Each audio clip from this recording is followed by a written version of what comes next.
बिस्मिल्लाहिर्रहमानिर्रहीम अस्तगफिरुल्लाह व अतूबु इलाही।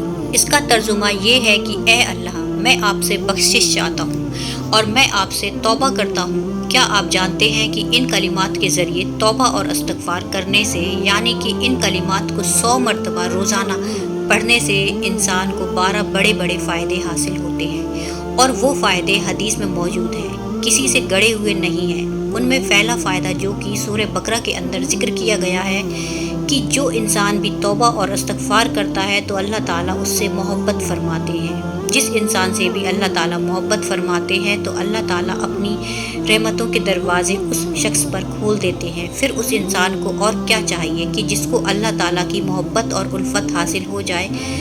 तो दूसरा फ़ायदा जो कि सही मुस्लिम की एक हदीस पाक में मौजूद है कि तौबा और इस्तग़फ़ार करने से अल्लाह ताला बेपनाह खुश होते हैं। यानी कि अल्लाह ताला को राज़ी और खुश करने वाले अमल में से एक अमल ये भी है कि इंसान इस्तग़फ़ार करे। इस्तग़फ़ार करने का तीसरा फ़ायदा ये है कि सूरत नूर में मौजूद है कि जो इंसान भी तौबा और इस्तग़फ़ार करता है तो ये उसके लिए कामयाबी और कामरानी का सबब बनता है। इसलिए जो लोग अपनी ज़िंदगी के अंदर और आखिरत के अंदर कामयाब होना चाहते हैं, फैज़याब होना चाहते हैं, वो इस्तग़फ़ार किया करें। चौथा फ़ायदा जो कि सूरह फुरक़ान में मौजूद है कि तौबा और इस्तग़फ़ार करने से इंसान के गुनाह माफ़ होते हैं और उसके अमाल कबूल होते हैं। यानी कि जो इंसान भी ये चाहता है कि उसकी नमाज कबूल हो, उसकी ज़कात कबूल हो, उसके सदक़े कबूल हो, तो वह ज़िक्र करता है या जो वह दुआएं मांगता है वह कबूल हो और उसके गुनाह भी धुले, तो वह तौबा और इस्तग़फ़ार का दामन पकड़ ले।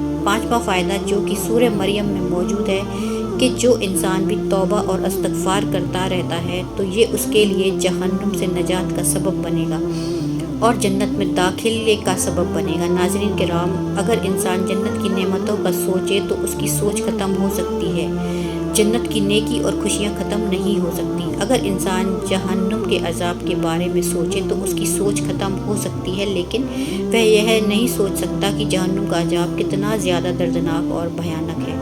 इस वजह से जो इंसान भी तौबा और इस्तग़फ़ार करता रहता है तो इंशाअल्लाह जहन्नुम से वह बच जाएगा और जन्नत में दाखिल हो जाएगा। छठा फ़ायदा जो कि सूरह आराफ में मौजूद है कि तौबा और इस्तग़फ़ार करने से अल्लाह ताला की रहमत हासिल होती है और मग़फ़िरत इलाही हासिल होती है। नाज़रीन किराम, जिस इंसान पर भी अल्लाह ताला की रहमत होती है तो वह इंसान कभी मायूस नहीं होता, वह इंसान कभी नाकाम नहीं होता, क्योंकि जिस इंसान पर भी अल्लाह ताला की रहमत नाजिल होती है उस इंसान पर अल्लाह ताला की खुसूसी फ़ज़ल करम होता है।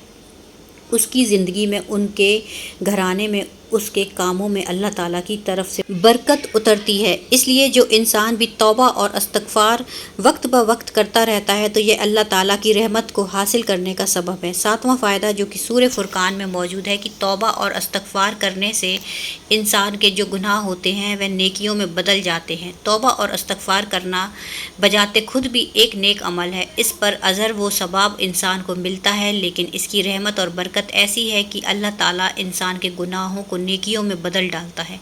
आठवां फ़ायदा जो कि सूरह तौबा में मौजूद है कि तौबा और इस्तग़फ़ार करना खैर और भलाई का सबब है। अगर इंसान ये चाहता है कि उसकी ज़िंदगी के तमाम मामलात में, तमाम कामों में उसको खैर मिले, भलाई मिले, आफ़ियत के साथ उसके वो तमाम काम हों, तो वह इंसान तौबा और इस्तग़फ़ार किया करे।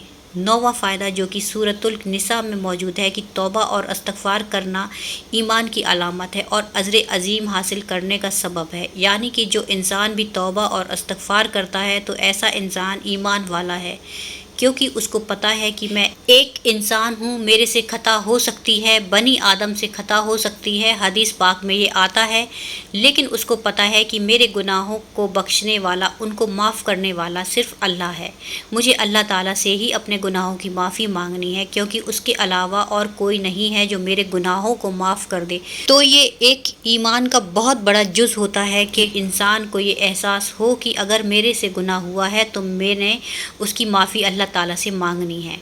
और तौबा और इस्तग़फ़ार का अमल किसी मामूली अज़र के हासिल करने का सबब नहीं है, बल्कि अज़र अज़ीम, यानी कि बहुत ज़्यादा अज़र सवाब मिलता है इंसान को इसके करने पर। 10वां फ़ायदा जो कि सूरत निसा में मौजूद है कि तौबा करने से अल्लाह ताला इंसान की माल और दौलत के ज़रिए मदद करते हैं। لہٰذا جو انسان بھی غریب ہو یا جس کے پاس اتنا زیادہ مال نہ ہو کہ وہ اپنے گھر کے اخراجات پورے کر سکتا ہو یا اپنی ضروریات پوری کر سکتا ہو، تو وہ زیادہ سے زیادہ توبہ اور استغفار کرے، کیونکہ اللہ تعالیٰ نے قرآن میں فرمایا ہے کہ جو انسان بھی توبہ اور استغفار کرتا ہے میں اس کی مدد کرتا ہوں اور اس کی ضرورت کو اپنے خزانے غیب سے پورا کرتا ہوں۔ اور استغفار کرنے سے انسان کو نرینہ اولاد حاصل ہوتی ہے اور انسان کی طاقت اور قوت میں بھی اضافہ ہوتا ہے، یعنی جس انسان کے پاس اولاد نہ ہو اگر وہ توبہ اور استغفار کرنا شروع کر دے تو اللہ تعالیٰ نے قرآن میں فرمایا ہے کہ میں اس کو بیٹے عطا کرتا ہوں۔ اولاد میں جو انسان بھی توبہ اور استغفار کرتا ہے، ویسے تو بیٹیاں بھی کسی نعمت اور رحمت سے کم نہیں ہیں، لیکن جو انسان بھی توبہ اور استغفار کرتا ہے تو اللہ تعالیٰ اس کو اولاد میں بیٹے نوازتا ہے۔ اس لیے جو انسان بھی بے اولاد ہوں وہ زیادہ سے زیادہ توبہ اور استغفار کریں، اور توبہ اور استغفار کرنے سے انسان کی قوت اور طاقت میں بھی اضافہ ہوتا ہے۔ اس لیے جو انسان بیمار رہتا ہو یا پھر جس کی صحت خراب رہتی ہو تو وہ اگر توبہ اور استغفار کرے تو انشاءاللہ تعالیٰ اس کو صحت سے بھی نوازتا ہے، طاقت اور قوت سے بھی نوازتا ہے۔ 12واں فائدہ جو کہ سورہ فاطر میں موجود ہے کہ توبہ اور استغفار کرنے سے انسان فرشتوں کی دعا لینے والا بن جاتا ہے، یعنی کہ جو انسان بھی توبہ اور استغفار کرتا ہے تو پھر فرشتے بھی اس کے لیے دعا کرتے ہیں۔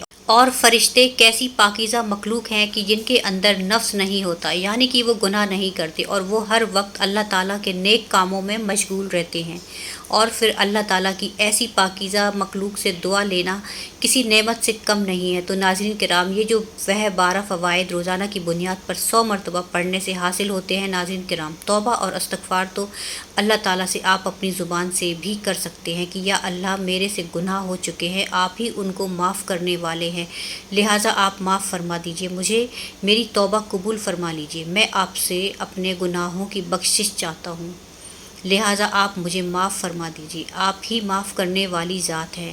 یعنی کہ انسان اپنی زبان کے اندر بھی اللہ تعالیٰ سے توبہ اور استغفار کر سکتا ہے، لیکن یہ کلمات یعنی استغفار ان کا ترجمہ بھی یہی ہے کہ یا اللہ میں آپ سے اپنے گناہوں کی بخشش چاہتا ہوں اور آپ سے توبہ کرتا ہوں۔ اور یہ کلمات حدیث پاک کے اندر موجود ہے، یعنی یہ استغفار حدیث سے ثابت ہے کہ اس لیے آپ دونوں طریقوں پر عمل کیجیے کہ اپنی زبان کے اندر بھی اور اپنی دعاؤں کے اندر بھی اللہ تعالیٰ سے معافی مانگیں، اور دوسرا کام یہ کیجیے کہ ان کلمات کو 100 مرتبہ روزانہ کی بنیاد پر پڑھنے کا معمول بنا لیجیے، تو انشاءاللہ آپ کو توبہ اور استغفار کرنے کے یہ 12 فائدے حاصل ہوں گے۔ یہ تو گنے چنے فوائد ذکر کیے ہیں توبہ اور استغفار کرنے کے، اور بھی ڈھیروں فوائد ہیں جو انشاءاللہ آپ کو حاصل ہوں گے۔ اللہ تعالیٰ ہم سبھی کے گناہوں کو معاف فرمائے، آمین۔ دوستو، امید کرتے ہیں کہ آج کی ہماری یہ ویڈیو آپ سبھی کو پسند آئی ہوگی۔ ویڈیو پسند آئی ہو تو ویڈیو کو لائک کر لیجئے اور چینل کو بھی سبسکرائب کر لیجئے۔ پھر ملیں گے نیکسٹ ویڈیو میں، تب تک کے لیے اللہ حافظ، جزاک اللہ خیر۔